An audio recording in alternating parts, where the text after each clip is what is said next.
નવું નવું છે ચૂલા એટલે બહુ ધવાડા થાય છે. પછી તો અમને આઈને રાંધશું ને શરૂઆત થાય બધી આજ છે પહેલો દિવસ અને ધુમાડાના ગોટે ગોટા થયા છે. એમાં હું આજની એસ્ટિમેટ ન હોય ને ધુમાડો ક્યાંથી નીકળશે ને બધું થાય.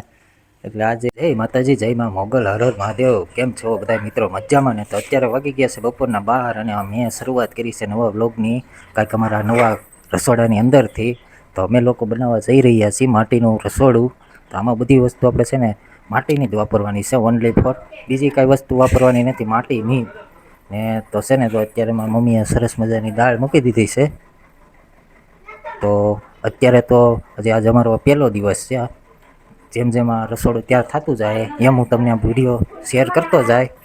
તો અત્યારે તો જો મમ્મી બધી ઉપરથી લઈને અહીં આવી આવ્યા છે. હજી તો ખાલી છે ને ચૂલો જ એક માટીનો થયો છે. અને એની વાંહે તાવડી પડી છે તે આપણે કાલે લાવ્યા હતા ગામમાંથી વેસાતી. અને બીજું છે ને તો એક આ લોટ બાંધવાનું લાવ્યા માટીનું. પછી એક આ શાક બનાવવા માટે લાવ્યા અને આ દહીં ભરવા માટે. ઓલું આ આપણે સાય ભરવા માટે એટલી વસ્તુ આપણે અત્યારે ગામમાં મળતી હતી એટલી વસ્તુ લાવ્યા ને પછી ધીમે ધીમે આપણે બધું ભેગું કરતું જાવું. તો આ મમ્મીનો બધાય સામાન છે. આમાં તાંબાની બધી વસ્તુ છે. તો આ તપેલું, થાળી, ગાગર, ડોલ એ બધું આપણે પિત્તળનું આવશે. તો એ બધું છે ને આ ઘોડામાં આપણે એન્ટિક રીતે આમ સજાવવાનું છે. આમ હું બાકી આખું રસોડું છે ને આપણે માટીનું જ બનાવવાનું છે ઓનલી ફોર. કારણ કે ચૂલા ઉપર જે ખોરાક રાંધીને એમાં બહુ મજા આવે ખાવાની. તો કમેન્ટ કરજો મિત્રો આપણે આ એક ચૂલો રાખી કે બે ચૂલો કરી નાખી. તો જો આપણી પાસે એક તો અહીંયા છે પણ એને તો આપણે હથોડો કાઢી જ નાખવાનો છે. એ વાપરવાનો જ નથી. તો કાંઈક આવી રૂમ છે આપણી. આમાં હવે આપણે બધી એન્ટિક વસ્તુ માટીની જેટલી આવતી હોય ને બધી લાવીને ભેગી કરીને અહીંયા બધી મૂકવાની છે. તો અત્યારે એટલું આપણે કરી લીધું છે. તો જો આ લાકડા, આ સાણા, દાળ બને છે. આ જો હવે દાળ થઈ ગઈ છે અડદની ને રીંગણા બટેટા ને વટાણાનું શાક મેક્યું છે. આ ઠીકરાના પાટિયામાં તો મીઠું લાગે એમાં તો સારું લાગે. તો આમાં પાટિયામાં શાક મેક્યું અને હવે રોટલી બાકી છે. રોટલા કરવાના છે ને દાળ થઈ ગઈ છે હવે અડદની. ધાણા જીરું નાખજો. સમજી નાખજે ને. હા નાખજો. તો તમને લોકોને તો ખબર જ છે કે મને આવી વસ્તુ બનાવવાનો પૂરેપૂરો શોખ છે. આપણે આગળના વિડીયોમાં પણ કીધું હતું કે આપણે આ રૂમને છે ને આખો આમ એન્ટિક એટલે કે માટીનો બનાવી દેવું. તો હવે શરૂઆત કરી નાખી છે. કાલ સાંજેથી કામ ઉપાડ્યું હતું તો આપણે એટલું કામ થયું છે. તો હવે બધી વસ્તુ પણ માટીની જ આવશે આખા રૂમમાં. તો આમાં તમે મને કમેન્ટ કરજો કે ક્યાં કઈ વસ્તુ સારી લાગે. તો આજનો દિવસ તો સારો જ છે. વાર શનિવાર છે. તો મેં કીધું આજ આપણે નવો ચૂલો લાવ્યા છીએ તો મેં કીધું થોડીક લાપસી કરી નાખીએ. થોડીક દાળ તો કરી છે અડદની પણ છોકરાઓ કહે કે રીંગણા બટેટાનું શાક કરજો. તો પાછું રીંગણા બટેટાનું મેક્યું છે ને જે રોટલી બાકી છે અને રોટલાય બાકી છે. એક એક વસ્તુ થાય ને આમ બનાવતા જઈએ. ગારાનો ચૂલો એક આવશે. એટલે છે ને આખું આમ રસોડું છે ને આમ બધું માટીનું ઓનલી ફોર માટી અને તાંબુ.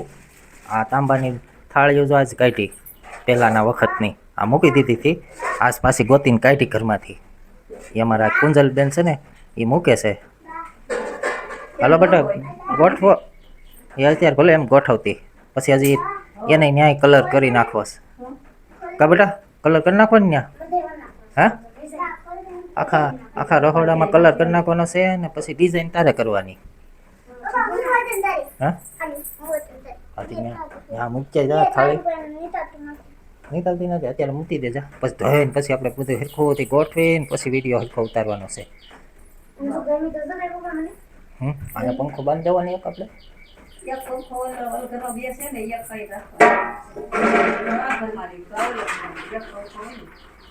આ છે ને રસોડું મેં એટલા માટે પ્લાન કર્યો છે કેમ કે તમને લોકોને ખબર તો છે કે દાદીમાં જો અહીંયા રહેતા.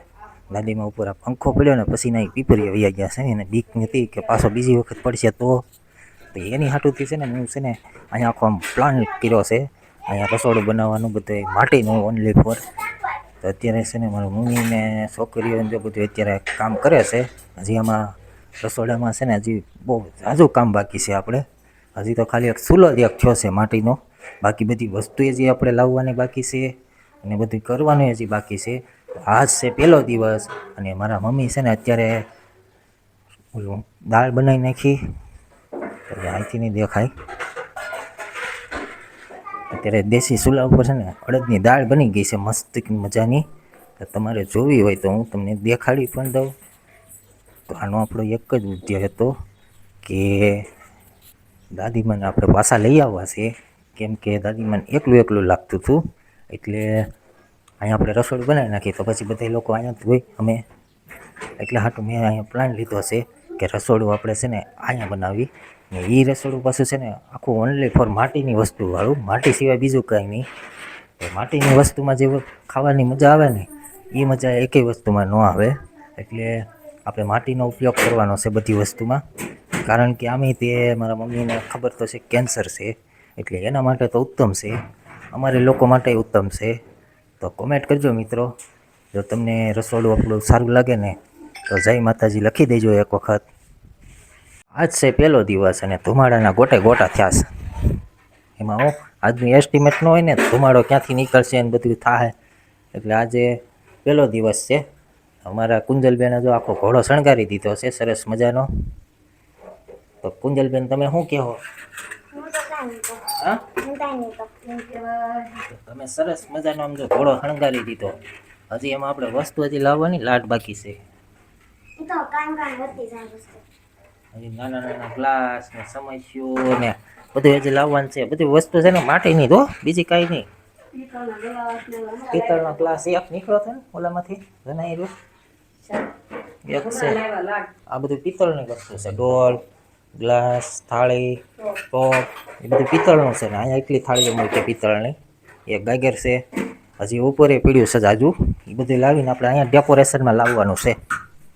અહીંયા સરસ મજાનું રસોડું બનાવવાનું છે. તમને સારું લાગે તો લાઈક કરજો, કમેન્ટ કરજો અને શેર કરજો. આજે શરૂઆત કરી છે, આજ નવું નવું છે ચૂલા, એટલે બહુ ધવાડા થાય છે. પછી તો અમને આને રાંધશું ને અહીં શરૂઆત થાય બધી બધી વસ્તુ અહીં નવી નવી લાવવાની જ છે. હજી આજે એટલી છોકરી ગોઠવ્યું છે આ ઘડીએ, ને બીજું ચમચી કે ગ્લાસ બધું હજી લાવવાનું બાકી છે. સ્ટીલના ને તો બહુ પડ્યા છે, પણ કે માટીના લાવવા, સારું માટીના લઈ આવો. તો મેં કીધું મારે હાહુ આવવાના છે અહીંયા, તો મેં કીધું અહીંયા આવે ને તો સારું. મેં કીધું અહીંયા રાંધીને અહીંયા એનો ખાટલો રહે. મેં કીધું તો મેં કીધું અહીં લઈ આવીએ આપણે. મેં કીધું એની વગેરે કંઈ ગોઠે નહીં. ડોહીમાને હવે લઈને હમણાં તેડી આવવા છે. હમણાં ઈકો બાંધીને જાઉં તો લઈ આવીશું, બીજું શું. સાથે જવાઈ ગયું, હવે કે લેવા આવો લેવા આવો. હવે લઈ આવીએ વરસાદ પહેલાં.